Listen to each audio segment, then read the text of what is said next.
సుప్రభాతం, శుభోదయం. నా ప్రియ మిత్రులారా, మరోసారి ఆ పరాత్పరుడు తన అపార కరుణ కటాక్షముల చేత మనందరినీ ఒక నూతన దినంలో ప్రవేశపెట్టి మన ఆయుర్దాయాన్ని మరో దినం పొడిగించి మరొక దినం మనం ఈ భూమి మీద ఆయన కోసం జీవించడానికి, ఆయన చిత్తాన్ని నెరవేర్చడానికి, ఆయన్ని గూర్చి మరింతగా మనం తెలుసుకోవడానికి, జ్ఞాన ప్రత్యక్షతలు పొందటానికి, మరింతగా ఆయనకు ఇష్టలముగా చెక్కబడడానికి, మలచబడడానికి మనకి శుభతరుణం, సువర్ణావకాశం ఇచ్చారు. ఆ దేవదేవునికి మనం మనసారా స్తుతులు, వందనాలు చెల్లించుకుందాం. ఈ సమయంలో నేటి మన ధ్యానము కొరకు మరోసారి నేను నాకు అత్యంత ప్రీతిపాత్రమైనటువంటి అథర్వవేద సంహిత చరమ భాగములో నుండి 13వ కాండము 39, 40 మంత్రభావాలు చదువుతున్నాను. అథర్వవేదము 13వ కాండము చరమ భాగము 13వ కాండం 39వ 40వ మంత్రభావాలను చదువుతున్నాను. చిత్తగించండి. తొలుత రోహితుడే కాలము అయినాడు, ప్రజాపతి అయినాడు, యజ్ఞముఖము అయినాడు. రోహితుడే స్వర్గమును పోషించుచున్నాడు. రోహితుడు లోకము అగుచున్నాడు, దివియందు తపించుచున్నాడు. రోహితుడు తన కిరణములచే సముద్రము భూమి మీద సంచరించుచున్నాడు.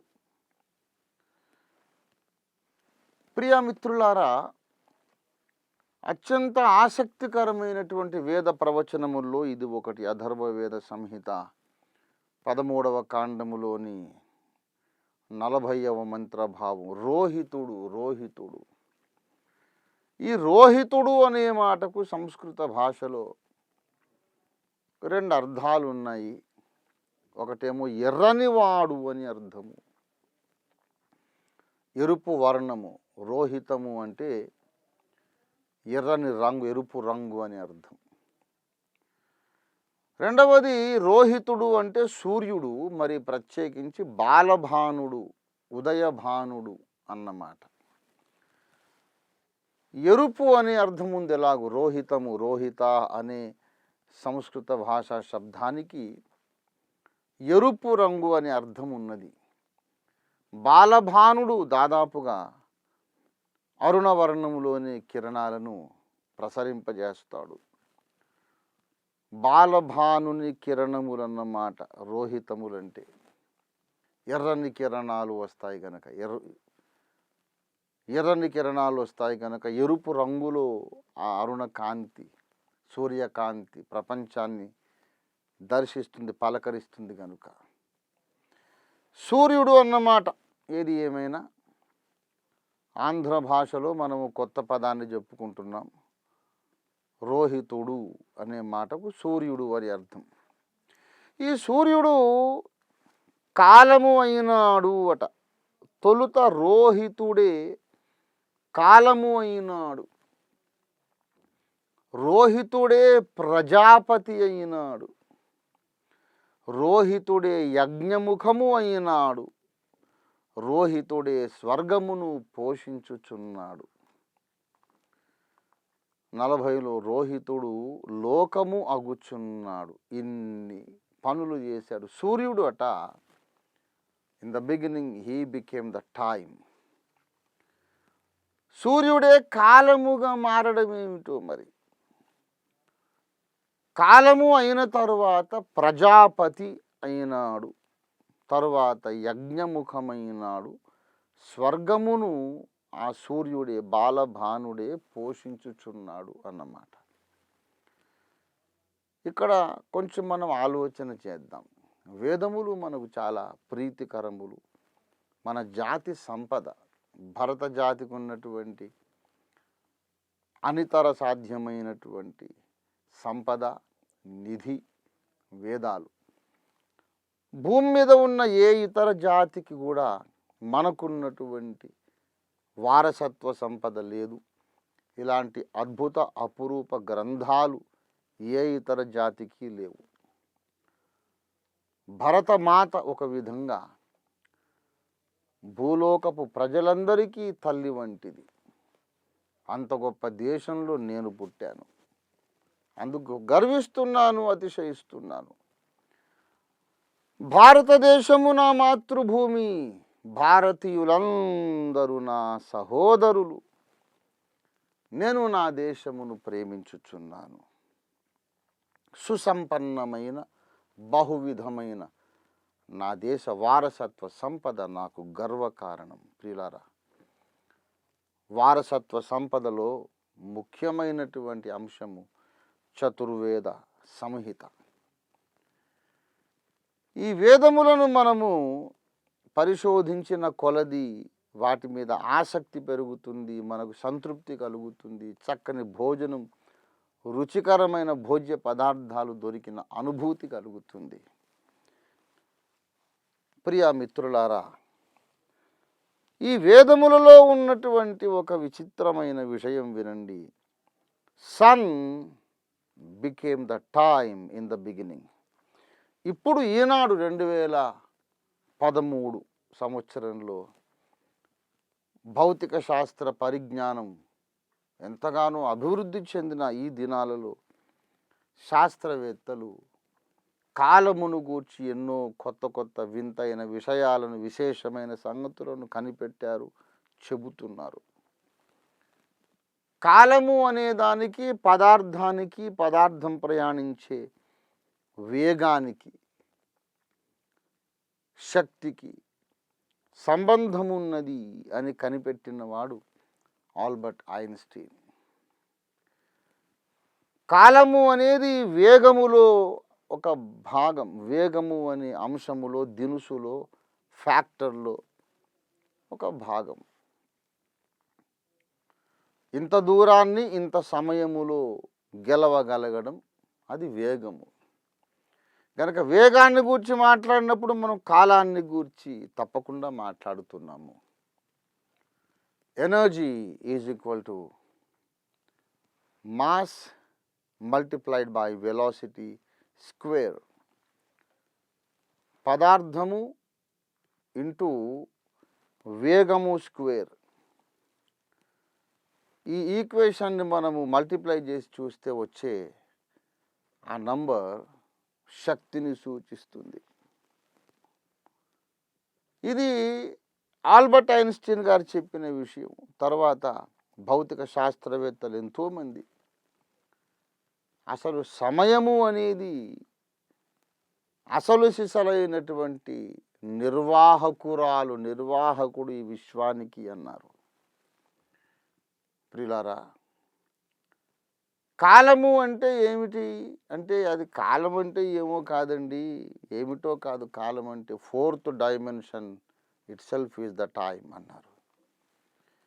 ఫోర్త్ డైమెన్షన్ అంటే ఏమిటి? ఇటు మతవాదులు, అటు సైన్స్ వాదులు అందరూ కూడా ఈ రోజుల్లో ఈ ఫోర్త్ డైమెన్షన్ మీద పడ్డారు. ఒక క్రైస్తవ మత ప్రబోధకుడు కూడా ఫోర్త్ డైమెన్షన్ అనే ఒక బెస్ట్ సెల్లింగ్ బుక్ రాశారు. అది చదివి ఎందరో ఆశీర్వదింపబడ్డారు. ఫోర్త్ డైమెన్షన్ అంటే మనం చూసే ఈ ప్రపంచమంతా కూడా 3 డైమెన్షనల్ వరల్డ్.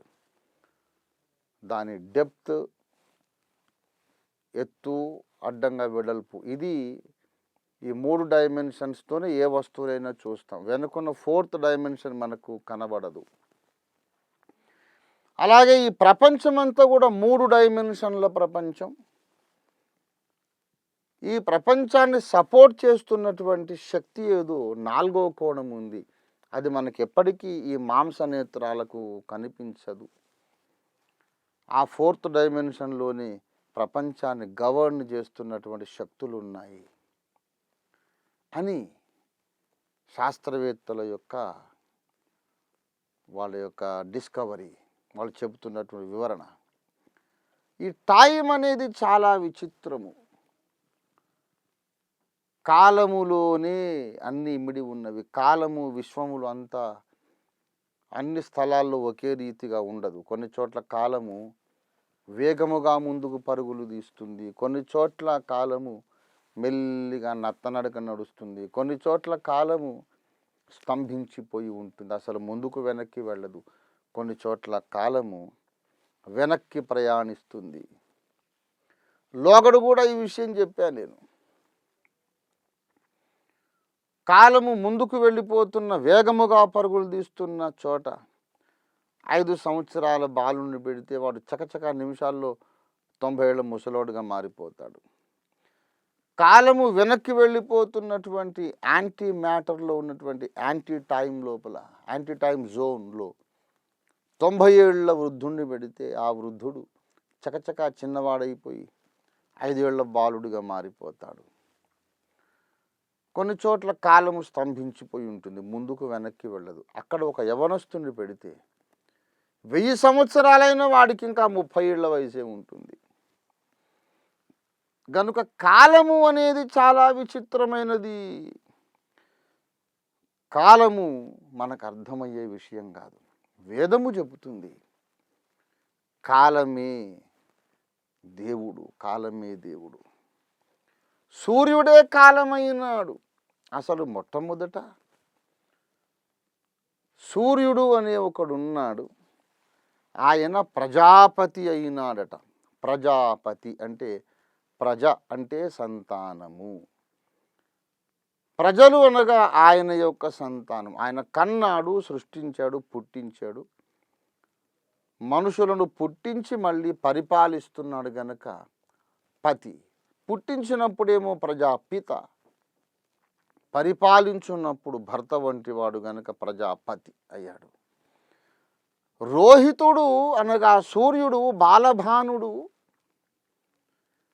ప్రజలను సృష్టించి వారికి అధిపతి అయినాడు. ఈ సృష్టి కార్యక్రమాన్ని చేయడానికి ముందు ఆయన కాలముగా అవతరించాడు. He himself became the time. ఆ కాలము లోపల ఆయన ఈ లోకములన్నిటినీ సృష్టించినాడు. అంతేకాదు, ఎప్పుడైతే ప్రజాపతి కాదలుచుకున్నాడో ఆయనే యజ్ఞముఖము అయినాడు.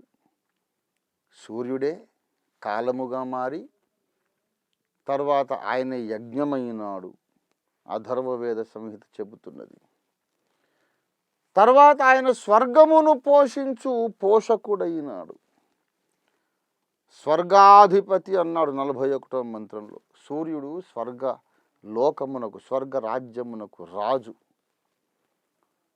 ప్రియా మిత్రులారా,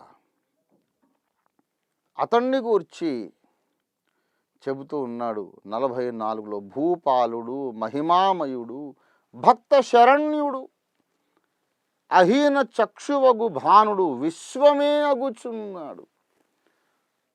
సూర్యుడు లోకము అగుచున్నాడు 40వ మంత్రంలో. రోహితుడు లోకమగుచున్నాడు 44లో. ఆయన విశ్వమే అగుచున్నాడు. He himself becomes everything visible in the universe. రోహితుడు కాలమగుచున్నాడు అని ఇక్కడ 13వ కాండంలో చెబుతుంటే, ఇదే అథర్వ వేదములో 19వ కాండములో 55 9వ సూక్తము 9వ సూక్తము లోపల 55వ భాగంలో 5వ మంత్ర భావము చెబుతున్నాను. కాలము బ్రహ్మయగుచున్నది, కాలము పరమదేవత యగుచున్నది. కాలమును గూర్చి 19వ కాండము అథర్వవేద సంహిత 8వ సూక్తము 54వ భాగములో 54వ సూక్తములో చదువుతున్నాను, గమనించండి. 3వ మంత్ర భావము. కాలము పూర్ణ కుంభము వంటిది, అందు అనేక మంది సత్పురుషులను దర్శించుచున్నాము. 2వ మంత్రం. కాలమే సర్వప్రథమ దేవత. కాలపురుషుడే సమస్త లోకములకు ప్రేరణ కలిగించుచున్నాడు, రక్షించుచున్నాడు. కాలము రక్షించుచున్నాడు. 5. కాలమే దివిని సృష్టించినది, కాలమే పృథ్వీ అంతరిక్షములను కల్పించినది, కాలమే భూత భవిష్యత్ వర్తమానములను ఏర్పరచి నిలిచినది, కాలము ప్రాణులను సృష్టించినది, కాలము సూర్యుని ప్రకాశింపజేయుచున్నది, కాలమే సమస్త భూతములగుచున్నది, కాలమే కన్నుగా చూచుచున్నది, కాలమందే మనస్సు, కాలమునందే ప్రాణము, కాలమునందే సమస్త నామములు చేరి ఉన్నవి. కాలము వలననే సమస్తము సంతోషించుచున్నది, కాలమే ప్రజల కోరికలు తీర్చుచున్నది, కాలము తపస్సు, కాలము జ్యేష్ఠము, కాలమునందే బ్రహ్మ సమాహితుడు, కాలమే సర్వమునకు ఈశ్వరుడు, కాలమే ప్రజాపతికి తండ్రి అగుచున్నాడు, కాలమే కోరబడుచున్నది, కాలమే సృష్టించుచున్నది, కాలమునందే సమస్తము చేరి ఉన్నది, కాలము బ్రహ్మయై పరమేష్ఠిని ధరించుచున్నది. భారతీయ మత్ సోదరి సోదరులారా, ఈ కాలము అనే భగవంతుణ్ణి మీరు ఎందుకు మరిచిపోయారు? ఈనాడు మీరు ఒక్కసారైనా, ఏ ఒక్కరైనా కాలము అనే ఈ పరమేష్ఠుని గురించి ఆలోచించారా? ఎవరి కాలము? ఆయనే సూర్యుడు, ఆయనే భూత భవిష్యత్ వర్తమాన కాలములై ఉన్నాడు. ఈ కాలము పితయు పుత్రుడై ఉన్నాడు. కాలమే పితాపుత్రుడు. 4వ మంత్ర భావము 19వ కాండం 8వ సూక్తం 54, 55 సూక్తాలలో 4వ మంత్ర భావం కాలమే తండ్రి, కాలమే కుమారుడు. తండ్రి కుమారుడు అయిన దేవుడు అనగానే మీకు ప్రపంచంలో ఇంక ఏ ఇతర గ్రంథంలో కూడా దొరకని సాపత్యము, సారూప్యము బైబిల్లో ఉన్న దేవునికి ఈ దేవునికి మధ్య మీకు కనబడుతుంది. బైబిల్లో దేవుడు తండ్రి అయిన దేవుడు, కుమారుడైన దేవుడు ఉన్నాడు. ఆ కుమారుడైన దేవుడే భూమి మీదకి వచ్చి మన కొరకు బలి అయి తిరిగి లేచి ఏమన్నాడంటే, నేనే ఆదిని అంతమునై ఉన్నాను. కాలము అనే దానికి ఆరంభం ఉంటుంది, అంతం ఉంటుంది. కాలం అనే ఒక దేవుడు ఉన్నాడు. కాలములోనే సమస్తము చేరి ఉన్నవి. బైబిల్ చెబుతోంది సమస్తము క్రీస్తులోనే ఇమిడి ఉన్నవి. ఆయన యందు సమస్తము సృష్టింపబడినవి. కాలములోనే సమస్తము ఉన్నవని అధర్వ వేదం చెబుతుంటే, క్రీస్తులో సమస్తం ఉన్నవని బైబిల్ చెబుతుంది.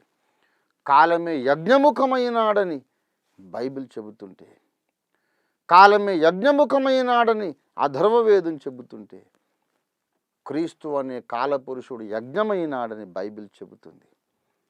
ప్రియ భారతీయ సోదరి సోదరులారా, మనం అన్నదమ్ములం. మనమందరము ఒక తల్లి కడుపున పుట్టిన బిడ్డలం. ఒకరినొకరు ద్వేషించుకోవద్దు. వేదములో నీకు తెలియని ఒక భావాన్ని నేను చెప్పడం ఆ పరమాత్ముని కరుణ. మీకన్నా నేను పండితుడిని కాదు, కానీ మీకు కనిపించనిదేదో నాకు కనిపించి ఉండవచ్చు.